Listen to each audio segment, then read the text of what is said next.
Well, good afternoon, everybody. I'm glad we can come out here in this bright Washington, D.C. sunshine and soak up some of the heat and humidity and talk about the great things about America. And one of the great things about America is we've been unified by a common language. That common language, of course, is English. It's had its tests along the way. We heard some testimony, and we just came from the hearing before the House Judiciary Committee to discuss H.R. 997, which is the English Language Unity Act that establishes English as the official language of the United States. And it would require, upon its passage, that all official functions of the federal government would be in English, with some notable exceptions along the way, such as health, safety, justice, those kind of things. And it's very similar to the legislation that I authored in Iowa as a state senator that put Iowa in among the list of 31 states that have an official language. Almost every country in the world has an official language, at least one. Some have more than one. I would point out that I checked on the Vatican, and the Vatican has two official languages. One is Italian and the other one is Latin. So throughout all the history, we've understood the most powerful force that binds people together is a common language. That is a human universal. Whether it be tribalism, relation, whether it could be common experiences, a threat from outside, nothing binds people together more strongly than having a common language. And our language is getting subdivided by some forces of the federal government. It's time to pull it together and speak with a common voice here in the federal functions of government. We don't interfere with state functions or political subdivisions, but federal government functions need to be in English. And so the witnesses before the committee today I think did an excellent job, and I appreciate them coming to Washington to submit themselves to. Sometimes praise and criticism happens in the Judiciary Committee, and I've probably dished out a little each. But I'd first like to introduce Dr. Rosalie Porter of ProEnglish. She's chairman of the board and was a witness before the Judiciary Committee just concluded a few minutes ago. Dr. Porter? Thank you, Representative King. I'd like to speak very briefly, but to say I came to this country as an immigrant child of 6. My family did not speak a word of English. I learned the language from the public schools, and I was able to take advantage of the opportunities in this country because I had the language. I have worked for 40 years with immigrant children to help them learn English, to experience academic achievement, and to be part of the broader community of this country, which they couldn't do without the language. Today, 303 languages are represented in our population. You could never translate for every one of those languages our government documents. So, like many, many countries, 90% of the countries in this universe have an official language, and we should have an official language, and it must be English. It's the common language of this country, and understand, not because English is the most beautiful language, but because of the reality that English is the world language today. It's the language of science, of business, of diplomacy. This is it, and we want to welcome our newcomers, our immigrants. We want them to be fully participating in this country through having the language English.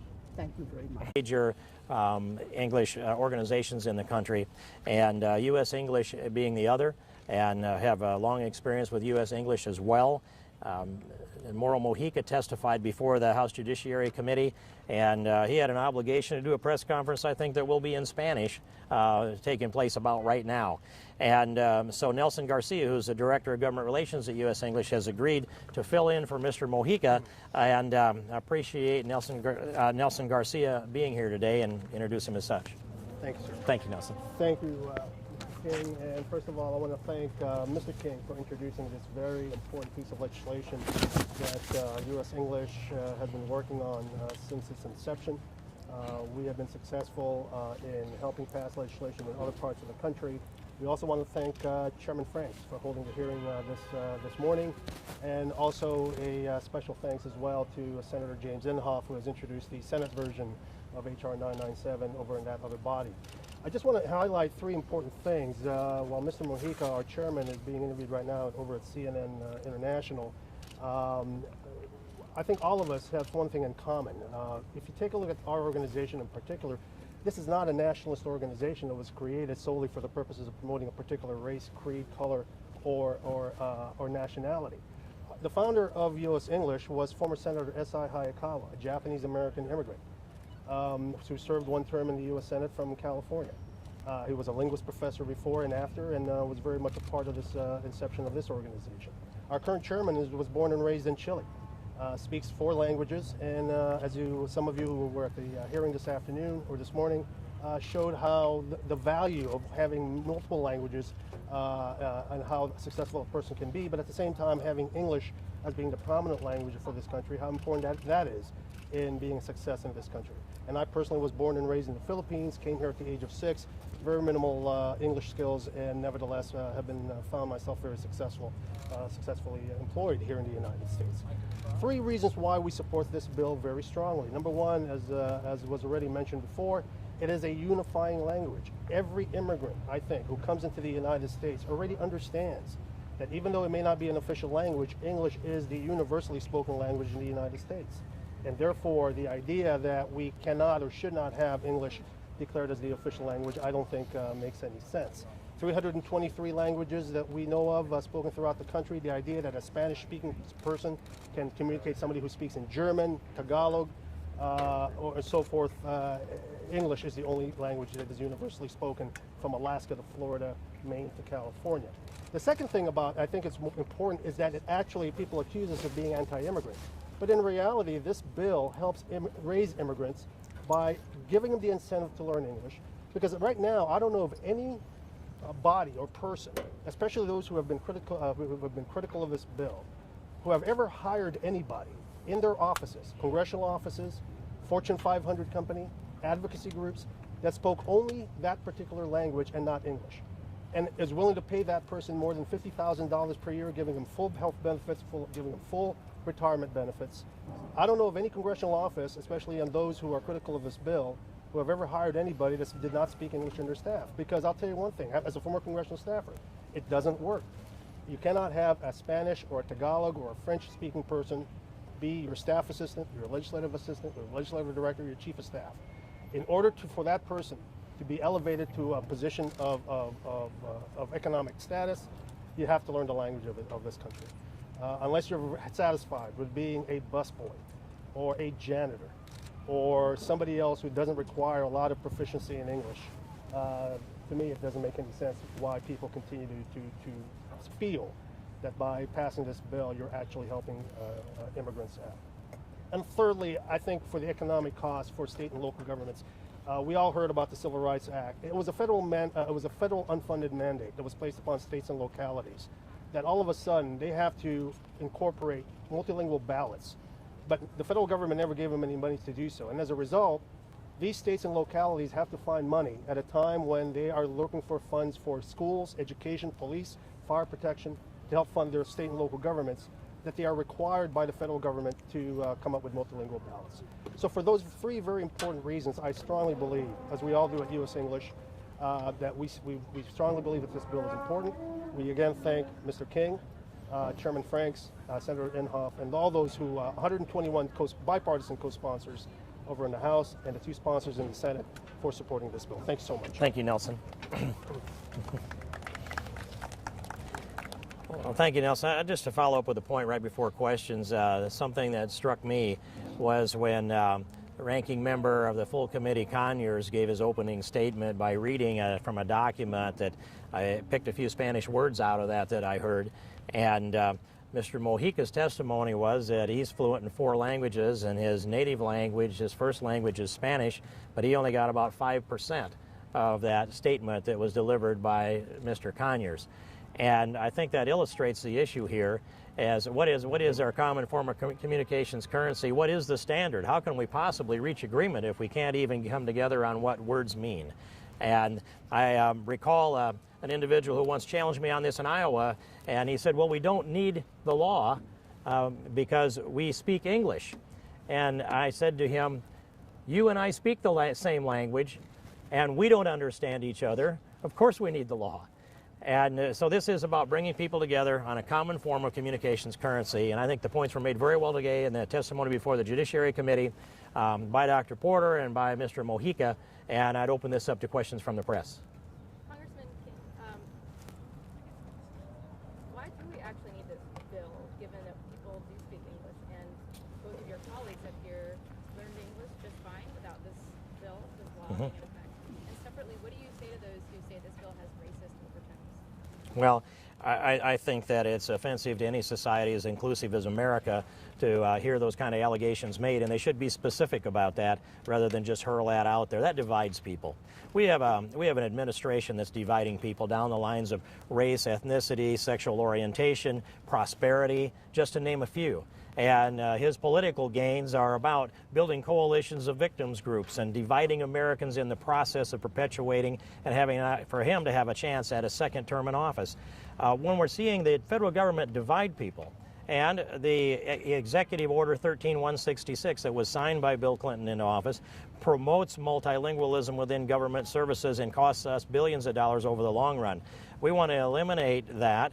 People can still come in and get their functions from the federal government, but let them bring their own interpreter. They always have up until now. And I would say also that the two folks we have up here with me learned their language skills before Executive Order 13166. We have a federal government that's promoting government functions in multilingual approach, and that, I think, divides us over the end. It encourages people to stay in their language enclaves rather than come out of that and be part of the broader American community. So you don't think that this flies in the face of this concept of America having a multilingual, very diverse population of people when you are reducing this, having a law that makes people focus on English? I think we have leftists in America that are subdividing this country. Repeat the question, please. I get distracted here as I form my thought, but I thought I had to duck for a second. I'm just wondering what you say to those who say that this flies in the face of this concept of America being the melting pot, of being where we support diversity, we have multilingual communities everywhere. Well, first of all, okay. The argument that diversity is our strength has really never been backed up by logic. It's the unity is where our strength is. Our founding fathers understood that. Modern day multiculturalists are defying that. But here is what has been our success: assimilation. Coming together as one people under one flag with a common cause and a common experience and a common language. That's the strength of America. Not dividing us, uniting us is the strength of America. We here know that, so do at least 87% of Americans. I know Dr. Porter is boiling over with something to say. You know, I just want to say the ideal of America is that we are all part of a common culture. Everyone, every community is free to keep its home language Jump in at if you feel the home, need. in community, in church, anywhere. Wonderful. I have kept my home language and I'm fluent in 5 languages today. But that's my own personal choice. What we're talking about is keeping the accessibility to the common language for all newcomers. Make them welcome, make them part of our society, and not divide people into separate little language communities. That's what I think. Yeah, let me just quickly address that issue of racism. Every time I think somebody talks about an opposition or something that threatens, let's just say, a progressive point of view coming from a conservative, I think automatically the word racism pops up. I find offensive, because again, I wasn't born in this country. Neither was my boss, neither was our founder. And as far as I know, the Klan hasn't exactly opened up their membership to us at this point in time. So the idea that we're racist because we're supportive of this bill is ludicrous. We support it because we came into this country, because we believe in this country, and we believe in the people that are here from various cultures, nationalities. I'm one of those people who love to travel and who love to experience culture, and there's no way in my mind that I would support any idea that we should not have a multicultural society here in the United States. That's not the point. But because of the multiculturalism in this country, we have to have a common language, and English is it. You can't change it. You can't, it's not going to be German. It's not going to be Tagalog. So unless all of a sudden we have this huge influx coming in from a particular country that's overturn English as the official language, I don't see that happening. Yes. Okay, if you really wanted to get comprehensive with the bill, why didn't they include corporations, which, as you know, have bilingualism? Obviously, every time we go to the ATM, etc., it's in a bunch of different languages. I'm wondering why you limited the legislation just to the federal government. That's Well, because here is where we direct the federal government, and we have great respect for the private sector and for the decisions made by individuals, and whether they're individuals or whether they're corporations, I want to stay out of that. If it works for them in commerce to have an ATM just down the street, and you have to decide which language you want to do that in, okay, that's their choice. Now, if they offered me one where I didn't have to answer that question, I'm likely to stop there first. That's just me. But this is America, and it's part of the freedom of America to do business and commerce the way you like.